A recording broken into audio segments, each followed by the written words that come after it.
Nice. Après le chaos, la ville de Ceuta a enfin retrouvé son calme. Plus de 50 000 personnes ont franchi jeudi la frontière de l'enclave espagnole au Maroc, tout simplement du jamais vu. L'onde de choc de cette crise migratoire a secoué toute l'Europe. La petite cité au bord de la Méditerranée s'est depuis vidée de ses migrants. Nous retrouvons tout de suite notre correspondant d'Europe 1 au Maroc, à Marrakech. Bonsoir Alexandre Blanc. Bonsoir. À l'heure actuelle, tous les migrants arrivés cette semaine à Ceuta sont donc repartis. Ouais, aussitôt arrivé, aussitôt reparti. Le séjour en Espagne n'aura duré que quelques heures pour les milliers de candidats à l'exil ayant rejoint Ceuta. C'est donc à une nouvelle marche que l'on a assisté ces derniers jours, en sens inverse cette fois, car tout le monde, vous l'avez dit, a été renvoyé vers le Maroc. Image spectaculaire de ces processions.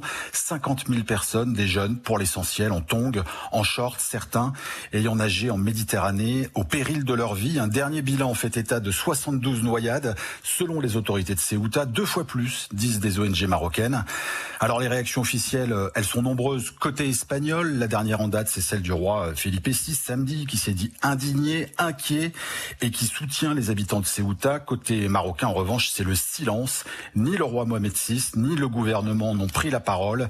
Ce qui commence à interroger, il faut bien le dire, tous les jeunes qui ont tenté de rejoindre l'Espagne sont passés à quelques kilomètres, parfois à seulement quelques centaines de mètres, de là où le roi célébrait ses 27 années sur le trône. Tous les ministres du Maroc étaient sur place, tous les généraux, des ambassadeurs de pays étrangers également. Autant dire que la zone était quadrillée, parfaitement sécurisée. Alors, y a-t-il eu passivité ou tolérance des forces de l'ordre marocaines?